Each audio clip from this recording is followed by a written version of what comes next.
The next semi-final is starting up, ladies and gentlemen. We have the Silence Monkeys going up against NaVi in the winner bracket semi-final, meaning that, of course, whoever takes this best-of-3 series is going to join my insanity and qualify for the EU regional final in the UK. It's the best-of-3 series, and we are starting things off with Tomb of the Spider Queen. Patch is, of course, the newest one, 17.0.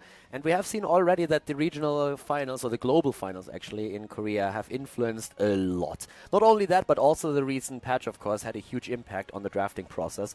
And it's interesting to see that the Silence Monkeys are going so far as to ban out Johanna in this case.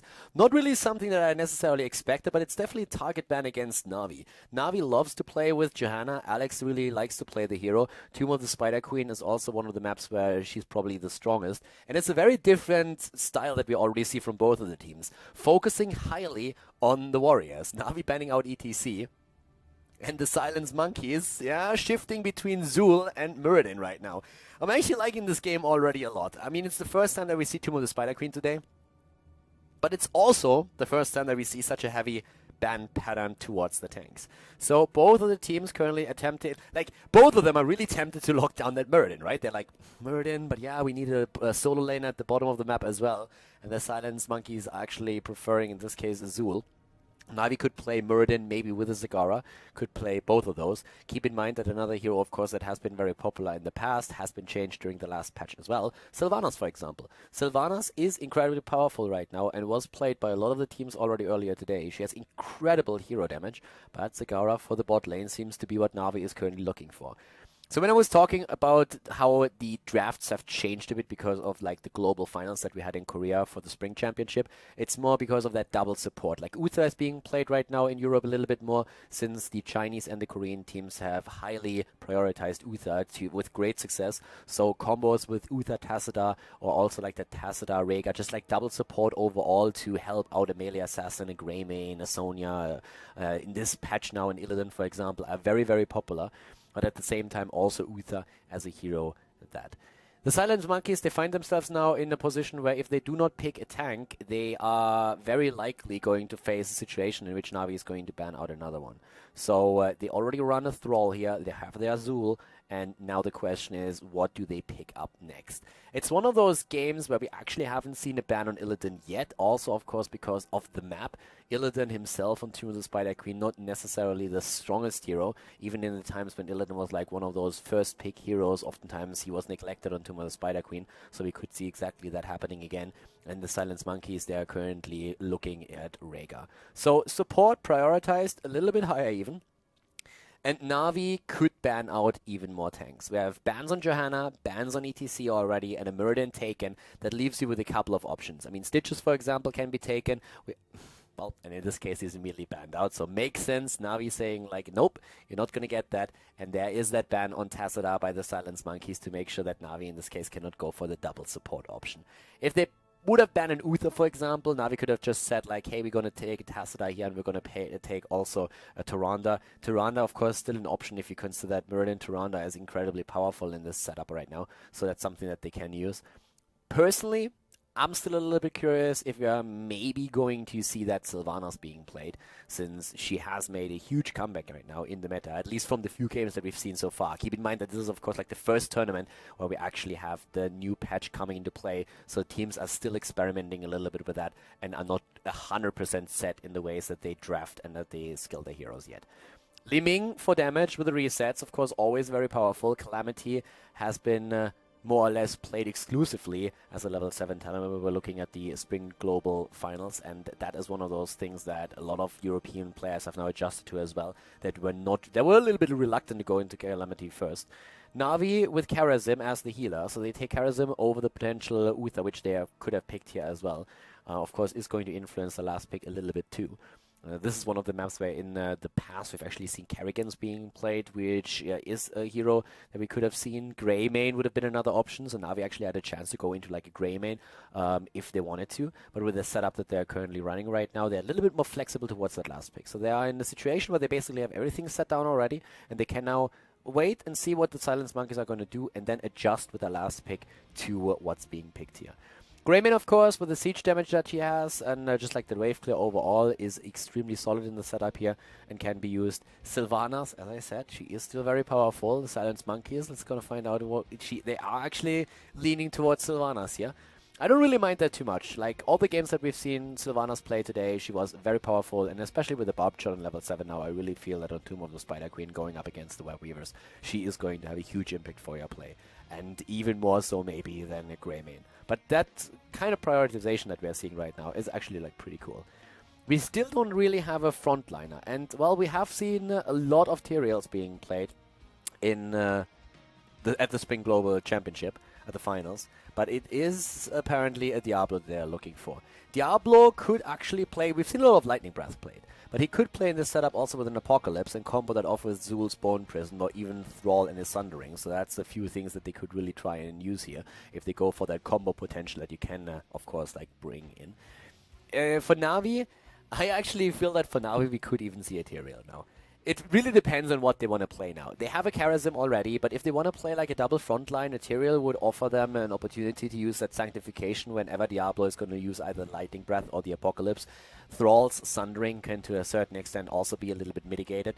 Keep in mind that Zul with the potential Poison Nova is going to have a huge amount of AoE damage, which is one of the reasons why Charism is being picked over on Uther as well. Uther, of course, enables a melee assassin a little bit more at the front with a Divine Shield, but he's struggling much more against the Poison Nova use that we are seeing from Zul. So Charism is going to help out with that a bit. And there's a couple of ways how you can actually play this. I mean, even Tyrande could to a certain extent be played here. You can play Meridian Tyrande in the early game and then have a little bit more freedom towards Charism, what you're going to do once that you hit level 10. A Chen as the additional tank would be kind of fun.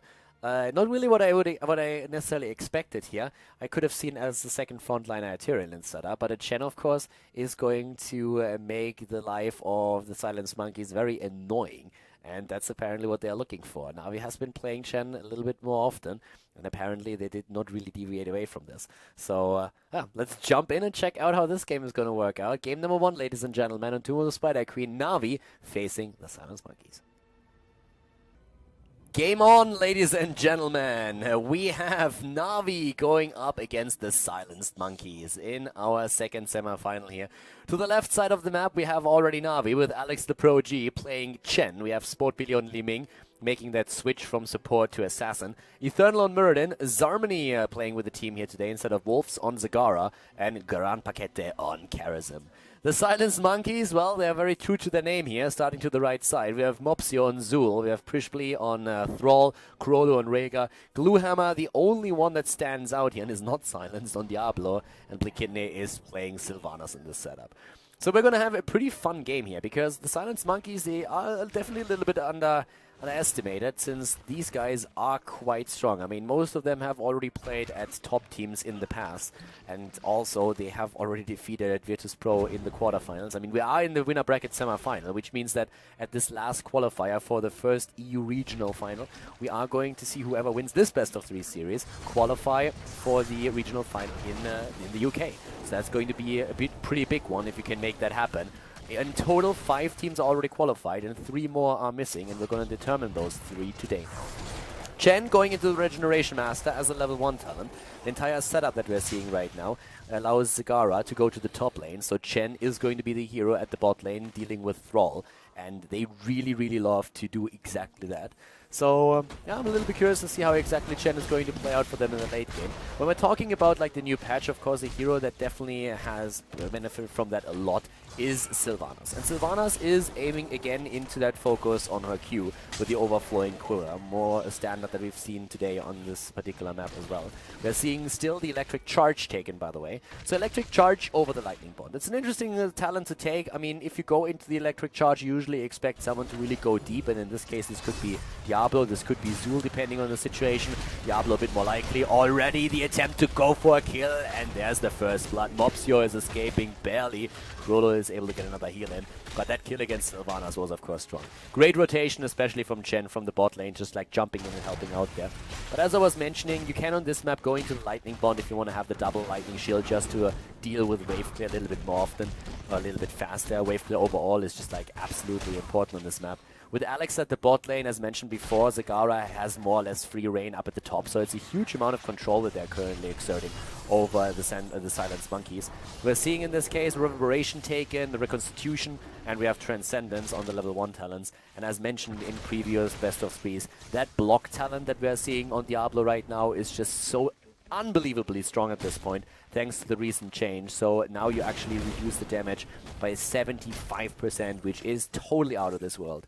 We have a rotation in the mid, between mid and top, or had for a long time on the side of the Silence Monkeys, but they're really starting to lose a bit of ground here, since that earlier level 4 talent has of course hit for Team NaVi. And NaVi right now on level 4 also with a Triumph Raid, so Li Ming is going to be able to spam that out a little bit more often. We're seeing the Envenomed Spines taken for Zarmini, which is going to help him to definitely put the pressure in against any hero that is starting to lane against him at the top lane. But nice attempt against Sportbilly. A pretty good teleport though. Sportbilly, one of those guys that is a little bit... I mean, Sportbilly, I have to admit, I'm a bit of a fan. This guy was playing for the Sandwich Monkeys, for the original lineup for a long time when he was playing the support. Oh, nice kill against Rhaegar. Well done here.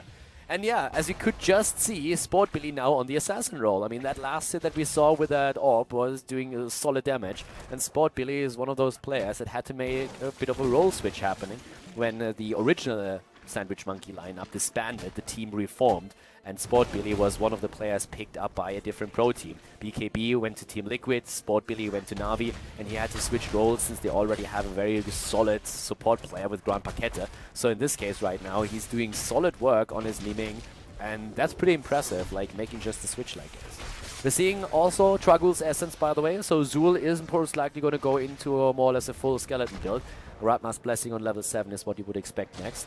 But the Silence Monkeys are attempting to turn in right now. 30 of the gems have already been turned in by their opponent, and that's already a pretty relief of those, that you can't lose those anymore. But the Silence Monkeys are still playing on par. Nice turn in there by Alex at the bot lane, and they are starting to put some pressure on Gluehammer.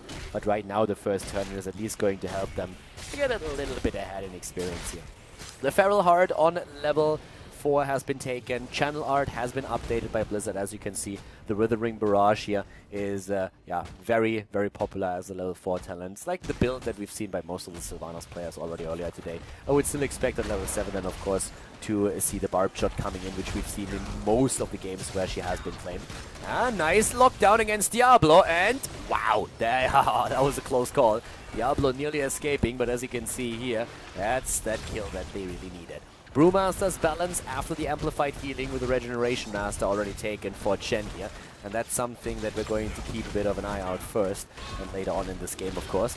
Already the mid lane being pressured heavily, and at the bot lane, Chen is not really lazy. He's actually starting to go straight in and try to take, well, maybe push play out, but at least help the Web Weaver to get a bit more damage in against the structures. So 2 of the towers eliminated. A similar picture in the mid lane, where the well also fell.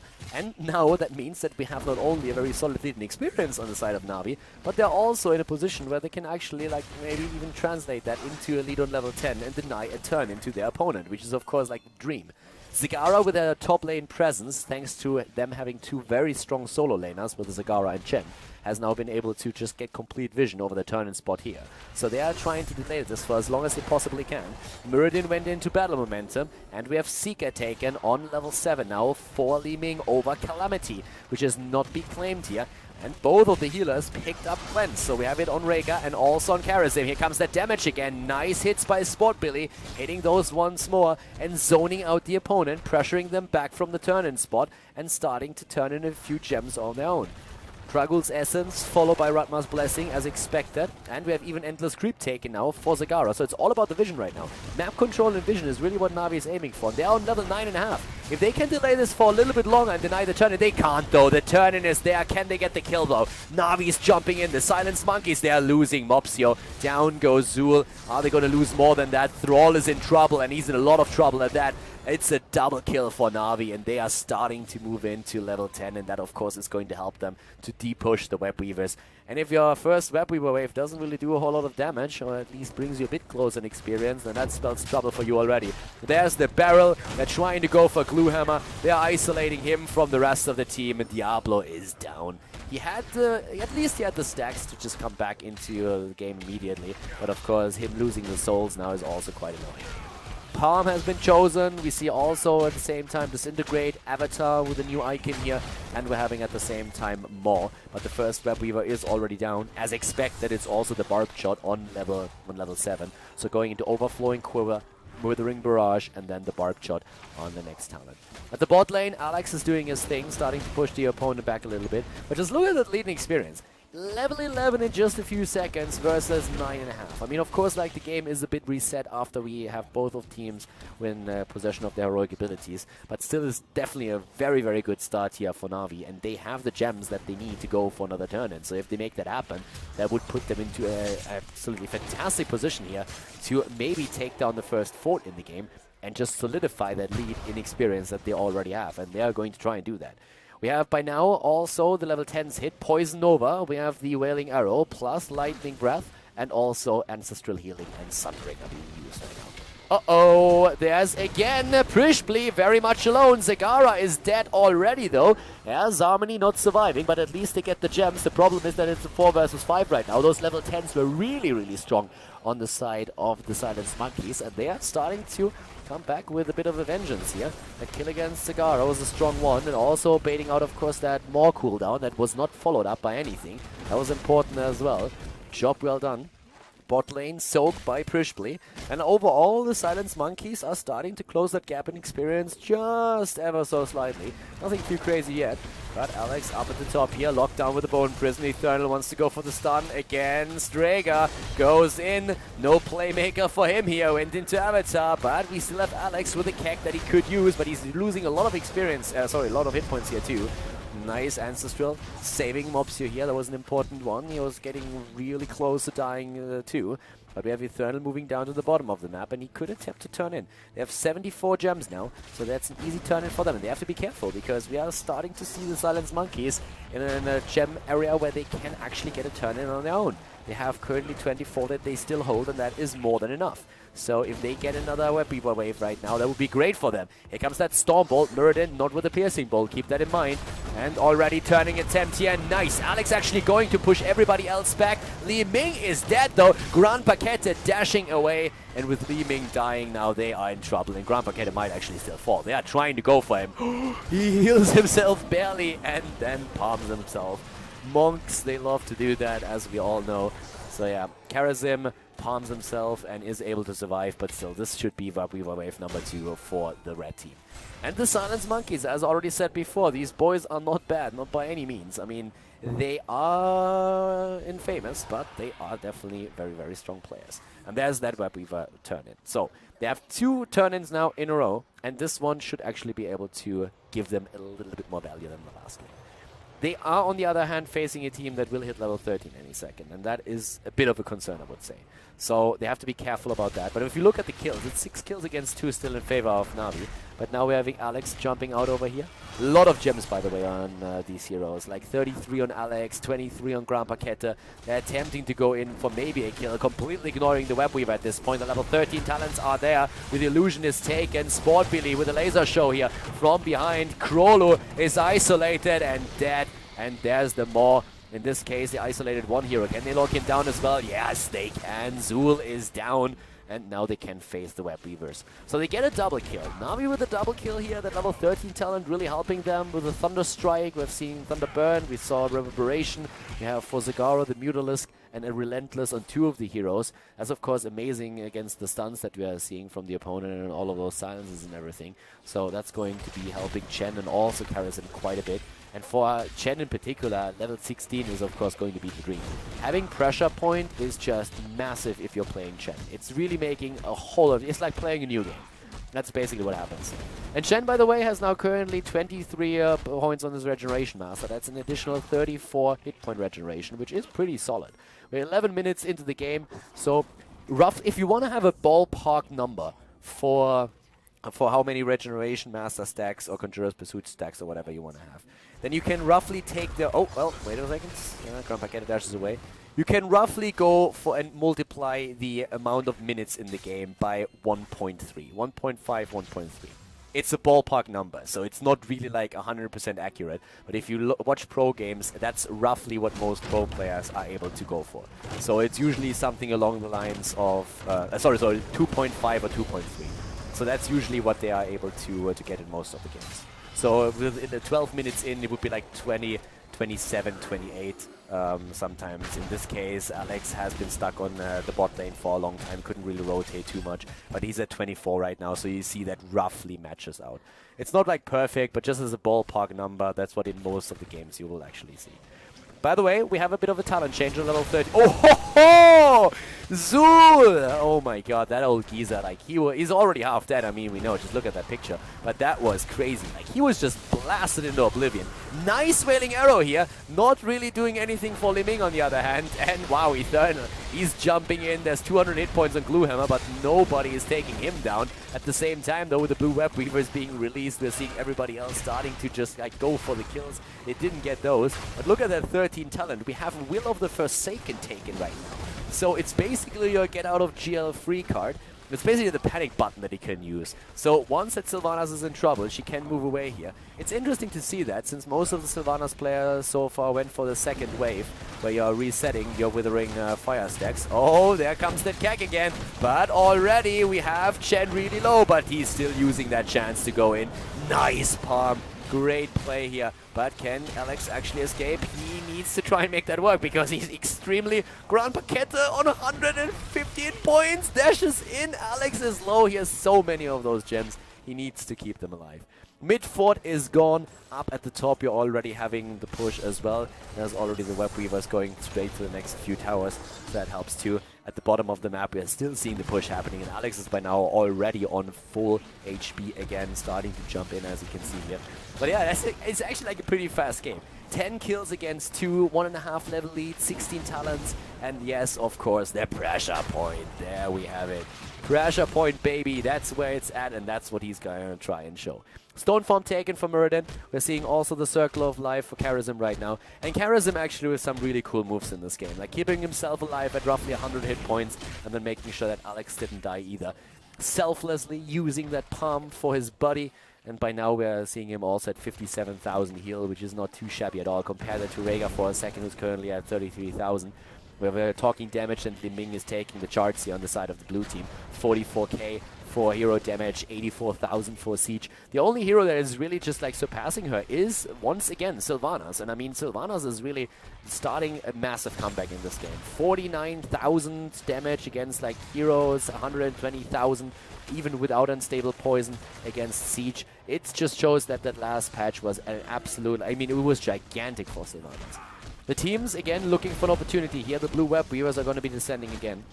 And let's see how they're going to rock that now. For now, we're starting to see them jump in once more. There's already Zarmany over here. We're seeing Alex looking for a target. He has that Kek up, so he can use that again. And is trying to go for Gluehammer, but Diablo is already running away faster than he can actually catch up with it.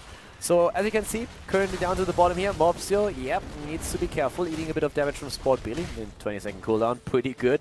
So, not really afraid of dishing that one out, as the Web Weavers are again moving in. Yeah, another 8 seconds, and then this Integrate is going to be back to business.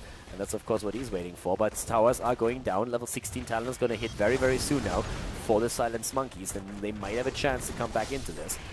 And for now, the top lane is being pressured, but they might be able to take down another tower too. I mean, what is this all about right now? NaVi is currently looking to get experience. They're not really necessarily looking for a fight. If they get a chance, if someone's out of position, they will jump in.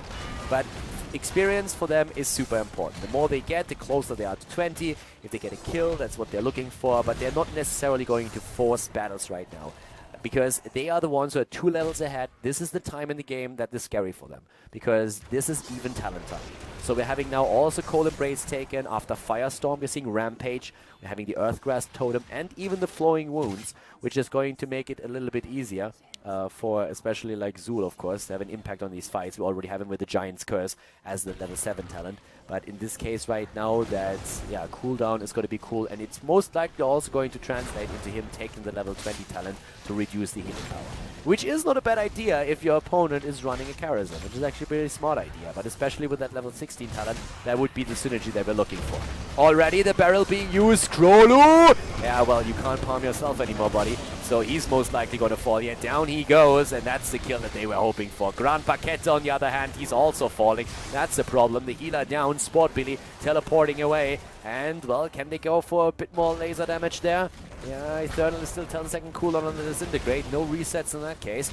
But, as we already said before, even trades for NaVi are not too bad just yet, because they're going to hit level 20 first. Nice dodge! Sport Billy with a very nice teleport there. Good reaction, as Gluehammer was already charging in. So that's an important one.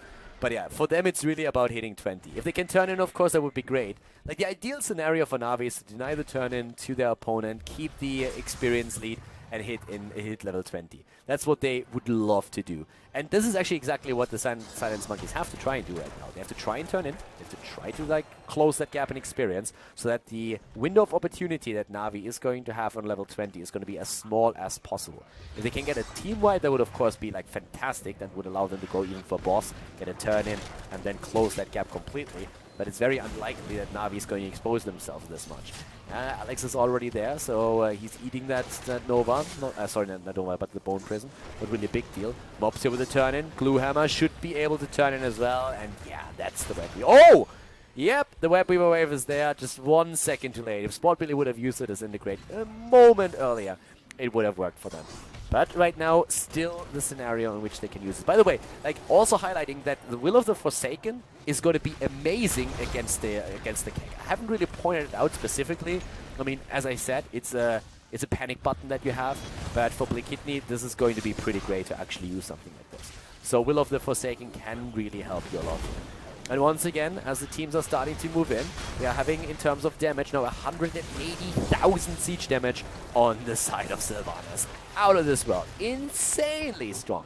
That's that hero damage also, not too bad, but Li Ming is starting to catch up. We have Li Ming starting to catch up slightly, as the Web Weavers are being blasted away. From a structural point of view, NaVi is, of course, way ahead. I mean, like, they only lost 2 of their forts, so that's pretty huge. Whereas every single one was already eliminated by the opponent. Level 20 coming in now too, and in that case, they should hit the talent once that they de-push the bot lane, which is going to be an important one, of course. Like, that one being taken out, yeah, already the poke against Gluehammer, keeping them at bay, making sure that they can't really move in here, so the Web Weavers are going to be taken out. That was an important one to go for this, and in this case, it's of course going to result in level 20 being hit. And that's a time when NaVi really has to make a play. I mean, NaVi is forced to do something right now. They're in a situation where they are basically just saying, okay, we have one level where we can just, like, force some kind of action on the map, where we can force a fight, where we can turn in, where we have to push for keep. Because the problem that they're facing right now is if they don't translate that lead in experience into a lead in the game itself by eliminating, opening up a win condition for themselves, aka taking down a keep so that they can, after a team fight, push for core directly, then they are going to just, like, waste that away completely. So they have a few options of what they can do in this case. They can either try and claim boss, they can force a team fight, they can just, like, simply turn into Web Weavers and push with that. So there's a few things of what they can do. And so far it looks like they're going to try for boss.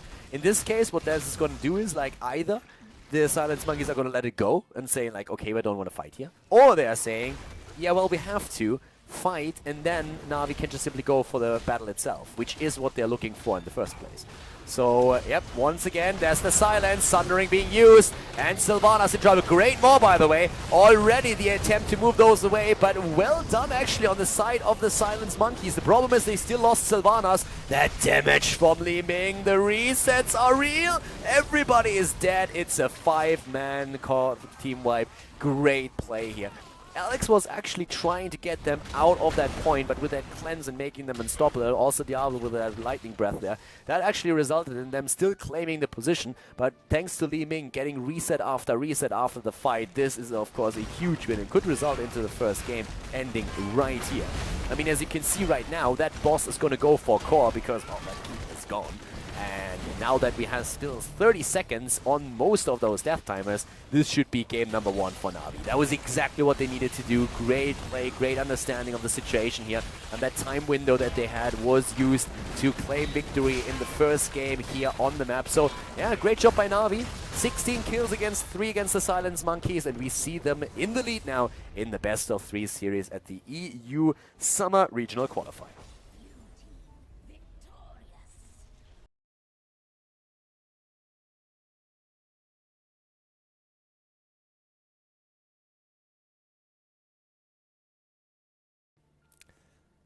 Alright everybody, game number 2 is about to start, and well, NaVi is starting with an Illidan ban. They right off the bat say, boom, get Illidan out of here. So yeah, that bad boy is already gone, and the Silence Monkeys, they are of course down 1 game in the best of 3 series now. They ban out Falstad. Battlefield of Eternity, Mighty Gust, super powerful, just like rotations, incredibly important here of course as well, as they can be so super fast. And with NaVi already like really prioritizing Liming in the last game, they're doing the same thing again. So they're currently using Liming, and the Silence Monkeys, they're actually not wasting any time here. Thrall and Greymane, 2 very highly prioritized heroes that we see on a lot of these games. I'm personally actually a little bit curious to see who's going to pick up Sylvanas. We've seen Sylvanas a lot, but I personally believe that with a Barbed Shot now being the standard on level 7, she actually gives you a lot of value against the Immortals, no matter if you're fighting for them or if you are fighting against an Immortal. The push power that you get once that you claimed one is also incredible.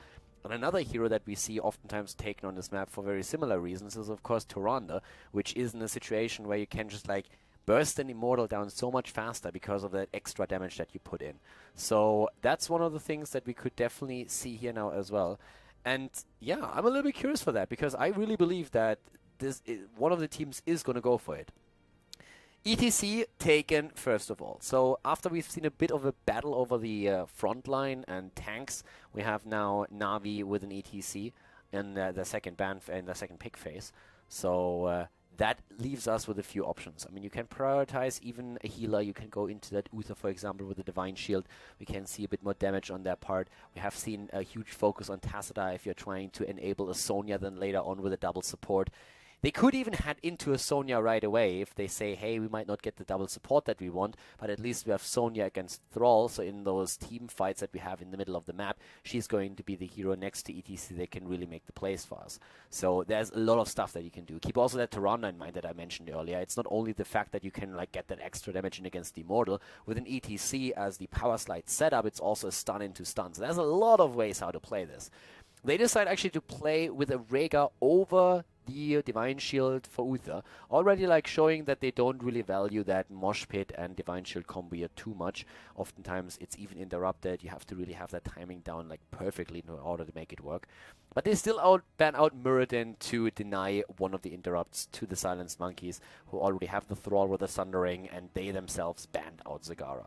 But this still leaves us with a lot of options for both of the teams. I mean, like, heroes that we really have to watch out for right now, I guess on the side of the Silence Monkeys would be a Stitches. Could be a Johanna, but like a Stitches is also very powerful here. We've seen Diablo plays earlier, and a lot of the teams actually started to prioritize Diablo a little bit more, especially on Infernal Shrines, where the hero gives you a lot of value over the shrine fights itself. Battlefield of Eternity, a little bit of a different game here. But Stitches, of course, can actually get a lot of value out of any kind of like mid-game fight where you have Battlefield of Eternity, just like a great map, because there's nothing that can obstruct that hook.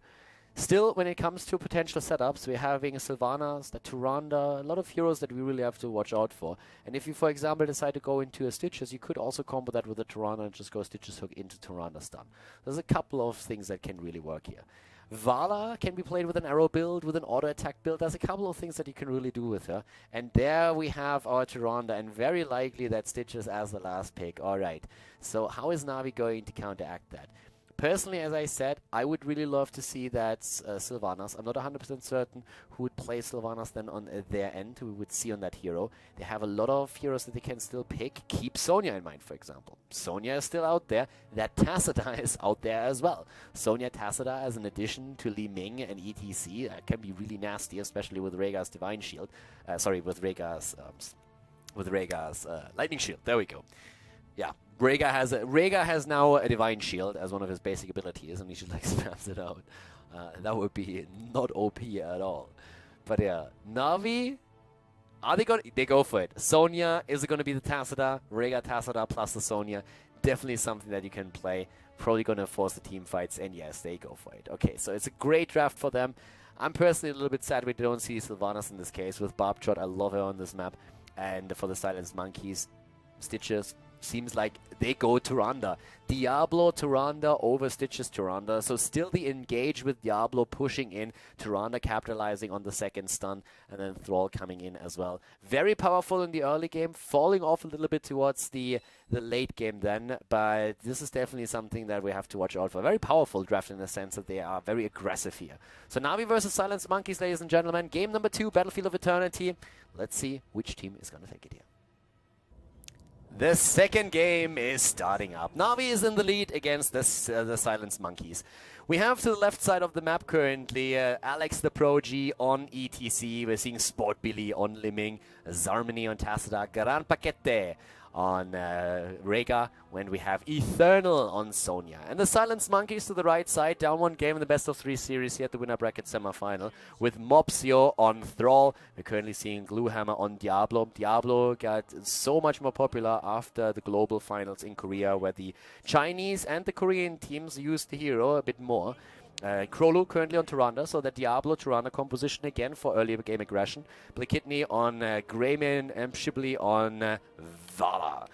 So yeah, pretty interesting setup here, especially of course when we're talking about the Tyrande. The extra damage that he can put onto the Immortals is going to help the team to get a lot of these extra, of the objective if they get the chance. The Force Armor on level 1 has been taken already. We're seeing at the same time Block, which was of course heavily increase, like the value of the talent is even higher than it was before after the recent patch. Diablo has chosen the exact same talent, so we're going to see that on both sides. No surprise to see Ranger's Mark. Yes, as a solo support, it's of course always one of these things where we are seeing the thing is like, oh wait, Alex, oh, close call there. But yeah, going into the solo support, you oftentimes see a full cooldown reduction build. Empower on level 1, Pierce a little bit later, and then you try to get the cooldown reduction so that you get as many Shadow Stalks out as possible, and also the solo heals. If you're playing on a map like Battlefield of Eternity, then on the other hand, you are going to try and have the Ranger's Mark ready whenever you can to go for the Immortal battle and just like for burst those down. That's going to be really important. And it's going to be really tricky there, so therefore the talent makes a whole lot of sense. Vala, we would expect her to go into that hybrid build with multi-shot and then the focus on Manticore and searing attacks. So that's something that we're going to watch out for. And we have Lightning Bond at the same time now taken for Rega, which is actually catering a little bit to the same goal, trying to get that damage in against the objective. And here comes that pushing power. Yep, already. Alex missing the power slide. But of course, Gluehammer and Tyrande, like Diablo-Tyrande, they are going to try and look for kills here as well. The early game is incredibly powerful if you are playing Diablo and Tyrande. It's in the later stage of the game that you're starting to struggle a little bit. Nice face melt from Alex, actually, avoiding the stun lockdown, so I like that. Mopsio is already working on the Immortal, but now with Tyrande and her being able to put the extra damage in, that's going to be an interesting... Nice stuns, actually! Good job by Alex, stunning them or pushing them into those stun circles, and Limming is really starting to capitalize on that. Greymane is dead. Wow! The early game is actually much, much better from like a draft perspective. Diablo now also dying. What the hell? Sport Billy with a kill here. I mean, the early game that we are seeing right now should be much better on the side of Team Silenced Monkeys, but NaVi is really playing well here.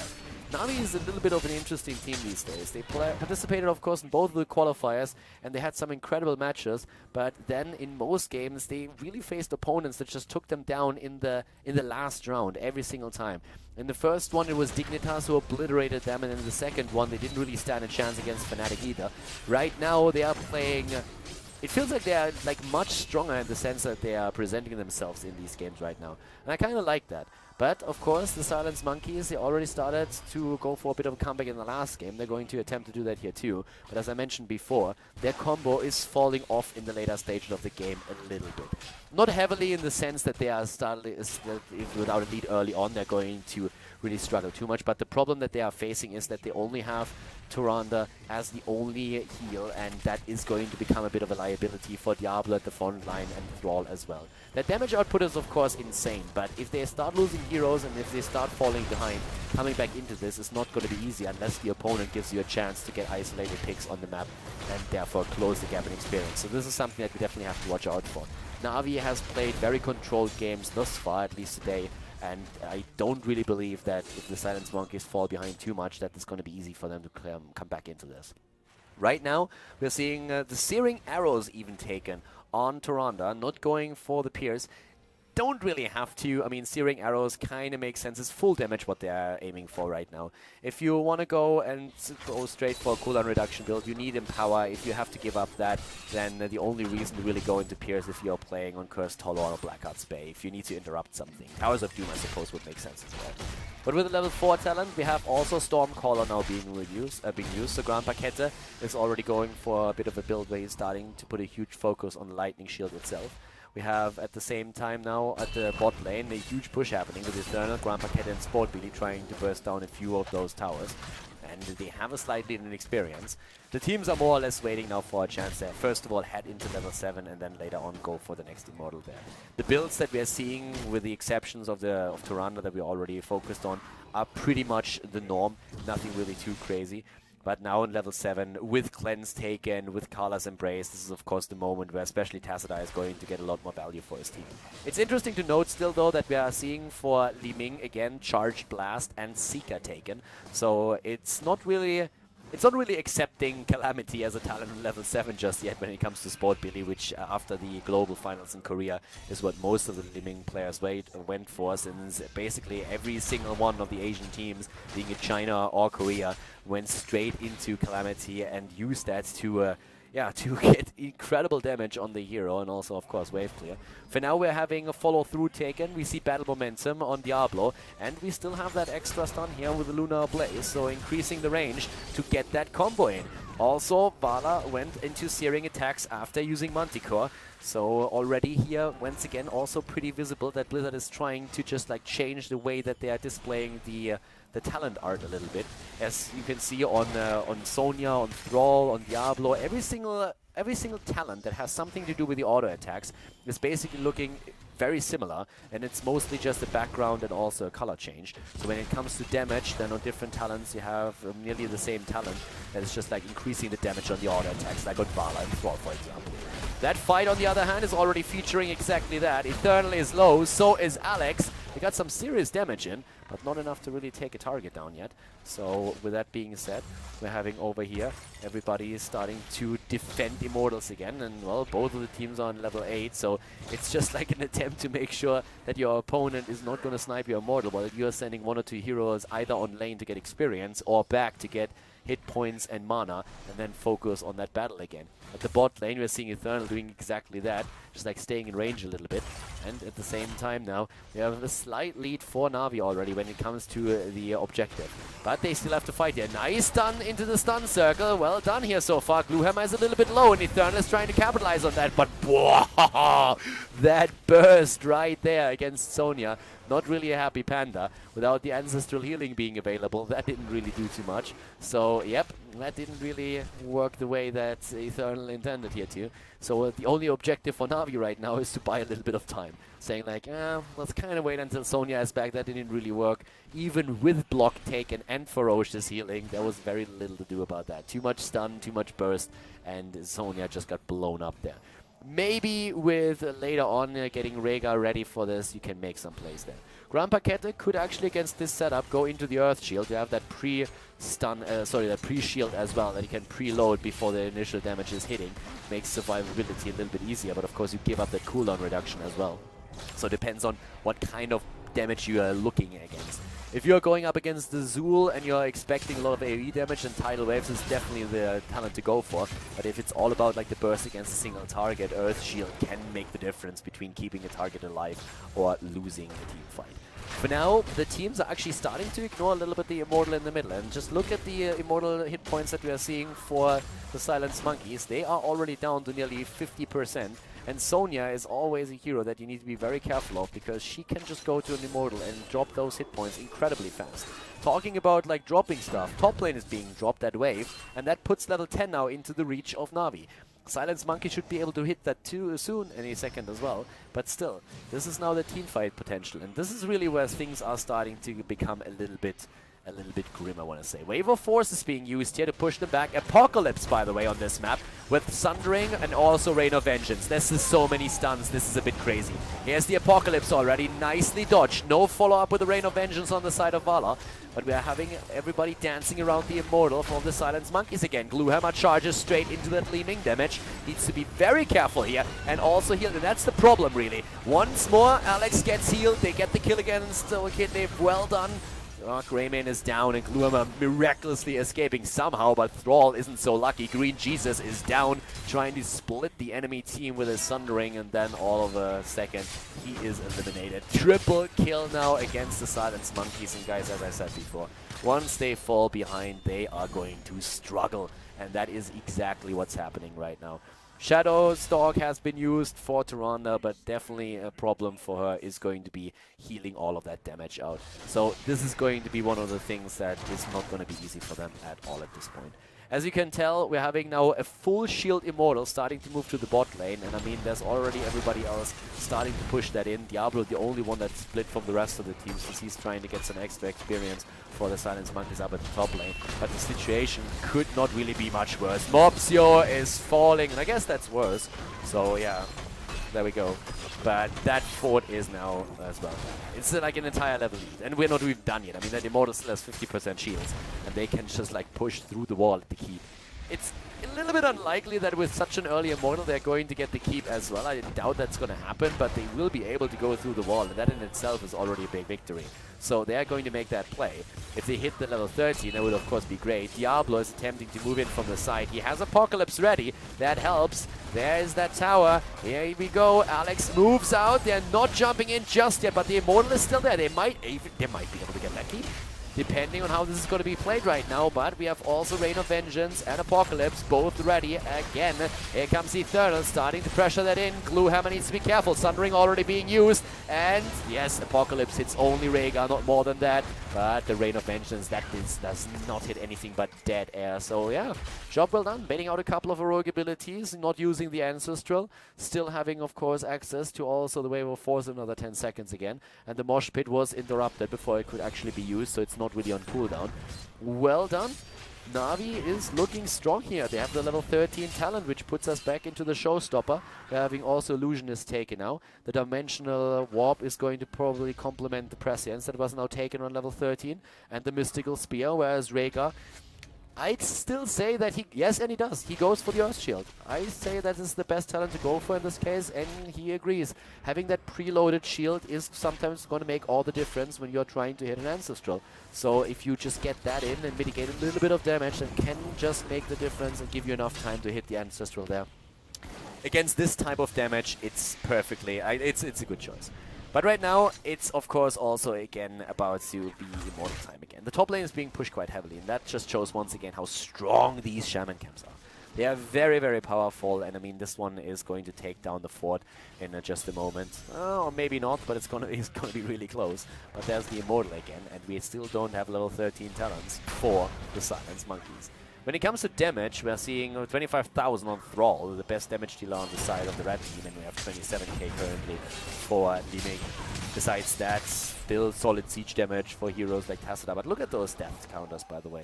6 kills against 1. The only hero that didn't die yet for the Silence Monkeys is actually Vala. She's the only one. Bit of a push meta over there, trying to set up a bit of a trap. That is not going to work, especially, of course, with the Immortal already being in play. They want their level 13, and they're going to get that soon. But in the meantime, we already have NaVi go for the damage, and they're going to get this. Diablo is not with them. Diablo is at the top, and that is a chance that NaVi currently sees. They want to go in for the kill, and yeah, they are starting to chase them. They're starting to chase them down. Oh my god. Krolo is about to fall, and that's the double kill. Krolo and Vala both dead. Mopsio is trying to escape, uses the Sundering. Force Wall is being used. Goodbye, Mopsio. NaVi, they get the triple kill. I doubt that they can go for a core here, even though they opened up the bot lane already, but they can definitely go for a massive, massive Immortal in the middle of the map, going for the objective here. The 13 talents now, we're seeing Giant Killer taken for Thrall after he went in to follow through.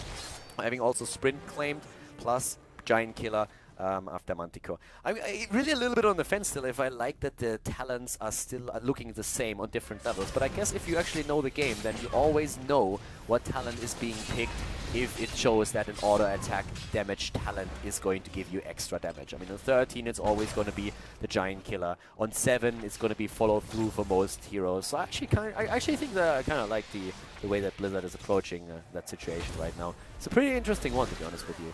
But yeah, if you actually know the talents of a hero, then you have just like one quick glimpse at what's going on and you have a very good idea of what's happening in the game. So I kind of like it. For now though, we have also another, I mean, look at those hit points, oh my god, like the Immortal.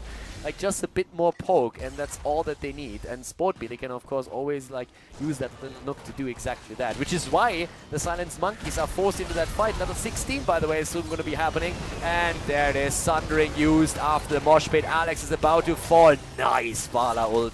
That that Rain of Vengeance was insanely good. It's a double kill as Sonya dies too. That is actually looking much, much better for the Silent Monkeys than I thought it would at the beginning of the fight.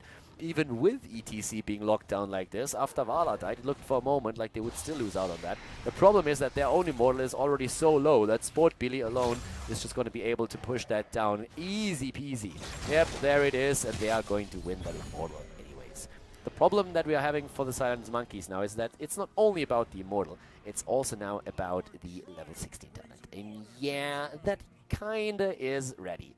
So with that said, Nerves of Steel, Earthgrass Totem, Dimensional Warp, the Mirror Ball, and ETC probably with the Imposing Presence at this point. I mean, right now, well, they're actually thinking about, I personally think I would probably go into the Imposing Presence, but I guess he has a couple of options of what he actually could go for here.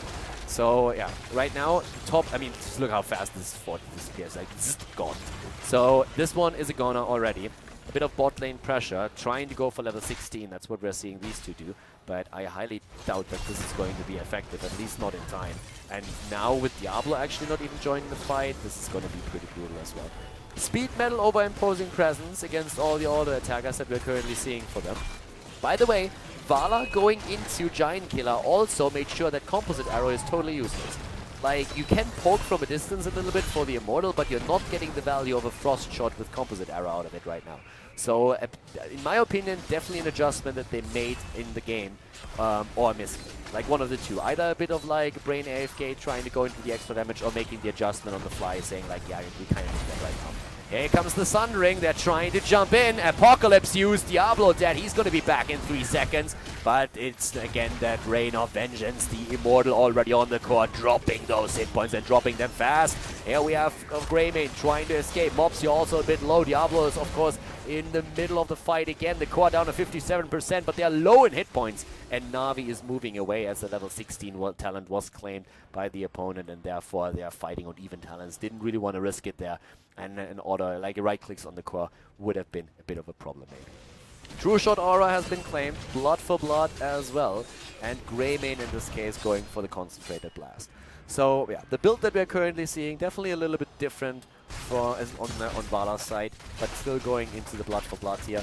Normally, I mean, oftentimes if you see Composite Arrow, we will see the Frost Shot on 13 and then even the Executioner on 16, if you feel confident enough to go for the extra damage right now. Yeah, well, this is like the best time for the Silence Monkeys to make a play. The problem for them really is that both of the keeps are gone. This means that both of the lanes are pushing heavily against them. And we can see that happen right here with 3 catapults. And the top lane is going to be pushing in very soon as well. 3 catapults, 5 catapults going for core. Guys, this is not looking pretty. That core is losing hit points fast. And now if they lose also Mopsio and it oh my god, that force wall. It's the this is like a force field in StarCraft 2. It's a nightmare.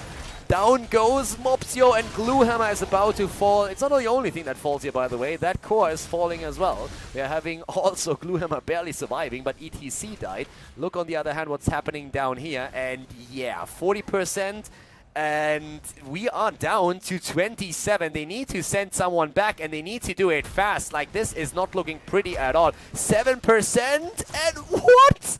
They just barely save it. Zarmany is trying to move in. Sport Billy is making this play as well. And there's Zarmany making sure that there's no more shields, and Sport Billy is going to finish the job. GG, and NaVi takes it with a 2-0 victory against the Silence Monkeys. They qualify for the EU Regional #1 in the UK. Okay, everybody, that's it for the day. We had some really fun games here, and I hope that you enjoyed them and also the commentary. Of course, we're going to have more Heroes of the Storm action on the channel in the near future. So if you enjoyed the esports scene Heroes of the Storm, make sure that you hit that subscribe button on KhaldorTV and also like the video if you haven't done that yet already. There's going to be more European games. We're going to have more North American matches as well. And of course, if you're interested in the Chinese Heroes of the Storm esports scene, I'm going to have more games on the channel as well in the near future as those leagues start again. At the same time, though, if you have friends that are also interested in esports and in Heroes of the Storm, make sure that you forward the channel to them and share it with them. It was a pleasure casting for you today, guys. I hope that you enjoyed, as I already mentioned, and I hope to see you next time for more Heroes of the Storm action here on KhaldorTV. See you guys soon. Have a great day. Bye-bye.